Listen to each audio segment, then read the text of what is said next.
athlètes, vous avez vu aussi les dispensaires qui attendent d'être meublés, vous avez vu à côté les ambulances qui ont été apprêtées pour la circonstance suivant les exigences des fédérations qui doivent arriver.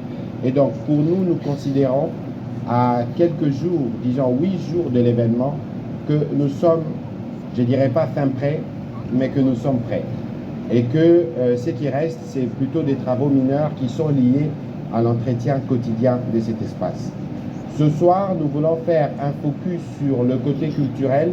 C'est pour ça que nous avons voulu associer, en plus de journalistes et sportifs qui étaient au briefing de la fois dernière, les chroniqueurs, tels qu'on les appelle, les chroniqueurs culturels, pour qu'on semble dans un élan collectif, que ce soit les journalistes politiques, les journalistes sportifs, les journalistes culturels, que nous puissions nous approprier de cet événement qui en réalité est un événement qui va replacer la République démocratique du Congo au cœur de la francophonie, mais aussi démontrer à la face du monde notre résilience.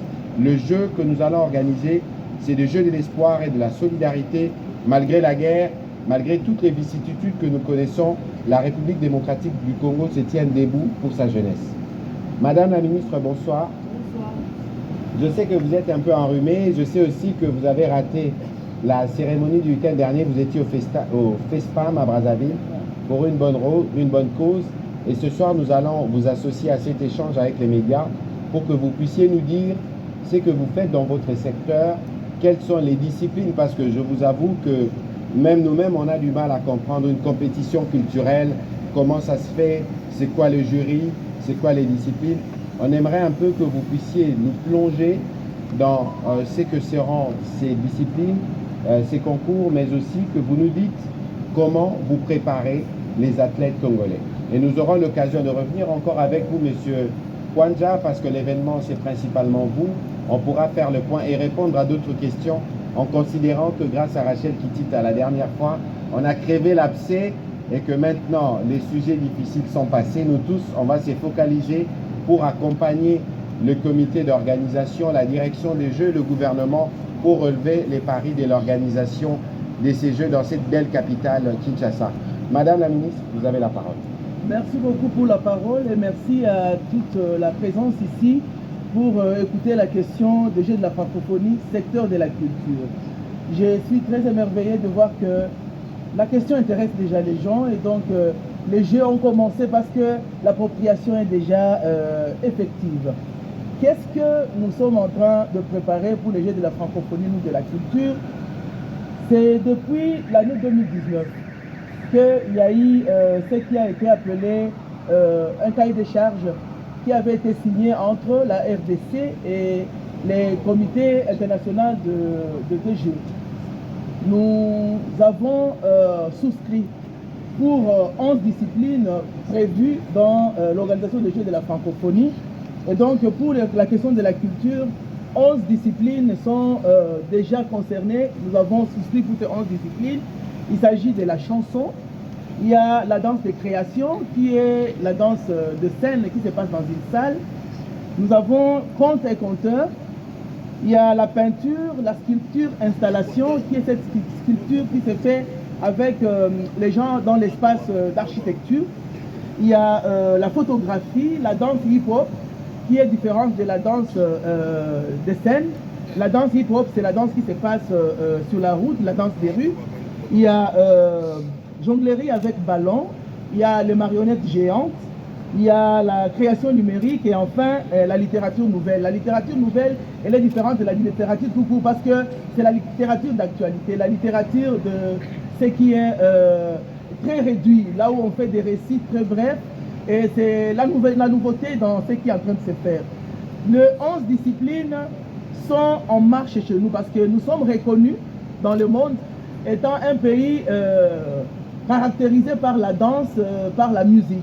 Mais nous avons souscrit pour les 11 disciplines parce que nous voulons montrer au monde notre capacité et nos différents talents, surtout montrer que nous avons ce que nous devons vendre au monde. En dehors de la danse et de la musique, nous avons des talents, nous avons des capacités dans les 11 autres, dans les 9 autres disciplines et le monde ne sera pas déçu, il sera vraiment satisfait du fait que nous sommes préparés correctement, nous avons eu tout le temps, parce que c'est depuis 2019 que les présélections ont commencé, et jusqu'à aujourd'hui, les gens qui ont été présélectionnés et sélectionnés sont en train de se préparer correctement.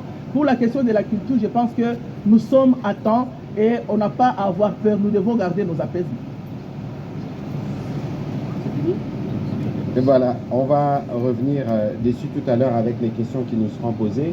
Monsieur Isidore, ce matin, nous avons fait le tour avec les groupes des diplomates de pays francophones, la France, le Canada, la Suisse, le Cameroun, le Sénégal et d'autres pays qui se sont associés à nous.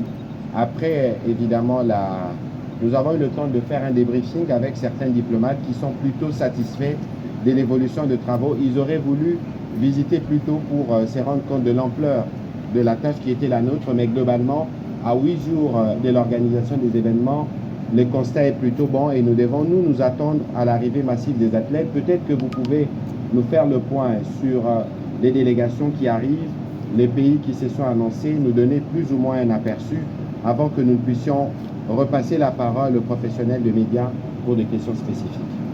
Merci, je voudrais d'abord commencer par remercier les journalistes encore une fois de plus d'être venus ici parce que nous espérons que c'est vous qui relayez tout ce que nous avons comme information à donner à la population. Aujourd'hui, comme a dit son Excellence, Monsieur le Ministre, nous avons fait une descente sur les différents sites. Nous étions ici au stade de Martyr, nous sommes allés au stade de Tata Raphaël, nous sommes montés à l'université de Kinshasa où nous avons visité des infrastructures avec les ambassadeurs membres de la francophonie. Le constat a été largement positif. Les infrastructures sont prêtes à accueillir les athlètes et les artistes.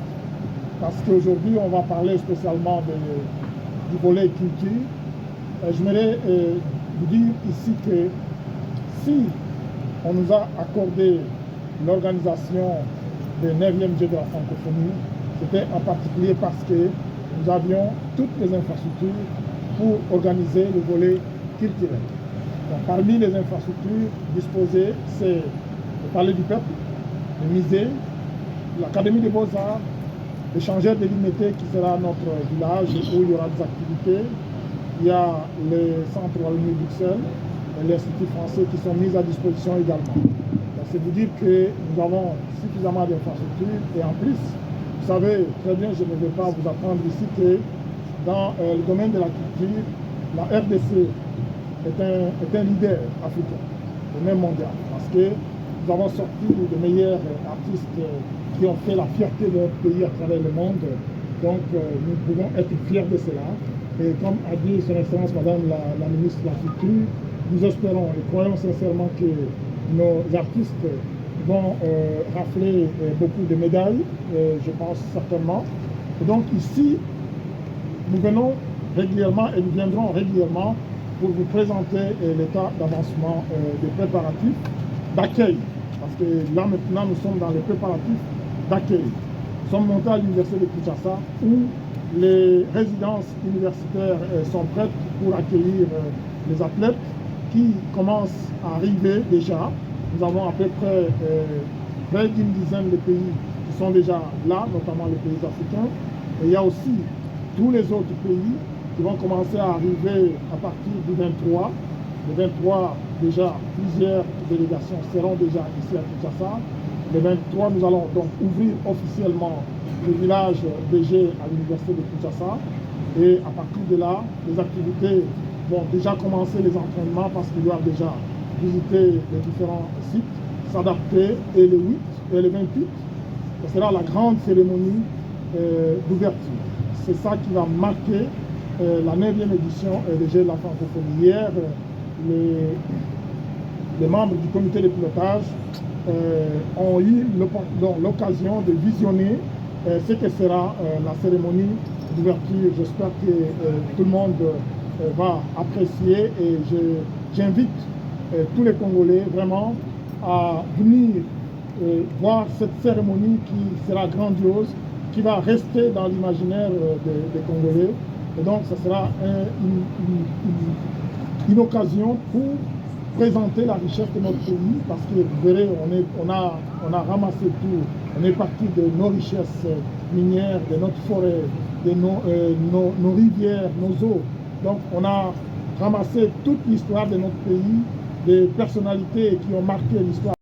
L'organisateur était censé à son niveau déjà nous présenter un tableau gérant ce type d'aspect. Et voilà un peu par rapport à ça. Mais la deuxième, c'est celle de savoir, est-ce que la RDC, dans sa partie sportive, avait prévu un financement pour la préparation des athlètes? Si c'était fait, est-ce qu'avant vous ou encore les ministres actuels, il y a eu des décaissements de fonds? Parce que ça se rend compte que si le Congo n'a pas préparé suffisamment sa compétition, c'est parce qu'au niveau du ministère des Sports, moins encore à votre niveau, il y a eu des moyens à la disposition des fédérations pour bien organiser ou encore bien préparer la chose. Mais s'il vous plaît, Excellence, par rapport au ministre des Médias et Communications, êtes-vous satisfait de la qualité du travail des journalistes, que ce soit sportif, culturel ou encore ceux qui sont censés gérer la partie infrastructure? Coup de chapeau en tout cas à la partie culturelle, excusez-moi, parce que je pense à mon humble avis que c'est la partie culturelle qui est à 100% prête, que ce soit en organisation ou encore en préparation. Écoutez, merci. Patrick Mouyer. 3 questions pour vous-même. Je termine par là. Allez-y. Pourquoi seulement c'est aujourd'hui que vous associez la presse culturelle? Parce que on a vu nos confrères de la presse sportive sont là tous les jours. Les politiciens sont là tous les jours. Mais les culturels, on vient d'avoir un coup de fil il y a à peine 1 heure pour nous dire que bon voilà, le ministre a besoin de vous. Pourquoi Écoutez, seulement Fanfan. aujourd'hui? Écoutez, Fanfan, Voilà, on merci, va regarder. Vous savez, j'ai toujours eu une philosophie. Ce qui s'est passé, on ne le corrige pas. Mais par contre, on peut façonner l'avenir.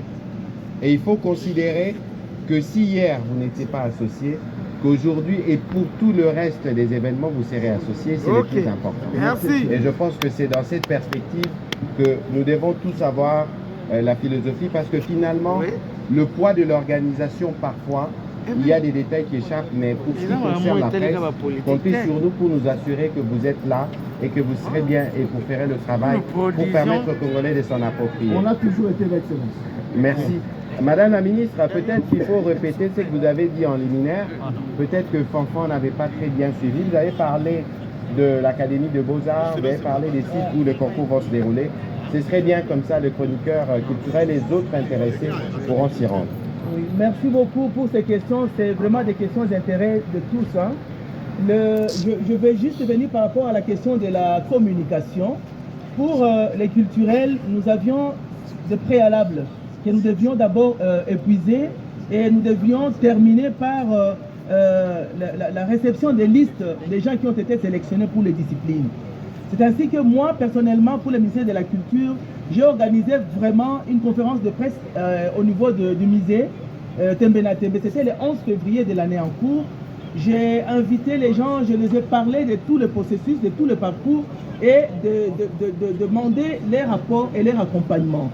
Ceux qui s'intéressent à la chose, passez de temps en temps au ministère pour avoir des informations. Et à notre niveau, nous avons quand même communiqué et partagé certaines informations qui passaient même aux journaux au niveau de la télévision. Bien évidemment, il n'y a pas eu martèlement de communication, mais au moins quelque chose a été fait. D'ailleurs, pour le secteur de la culture, c'est avec l'appui du Fonds de promotion culturelle que nous avons montré qu'il était important que les gens s'approprient la préparation de ces jeux. Alors pour les sites qui ont été retenus,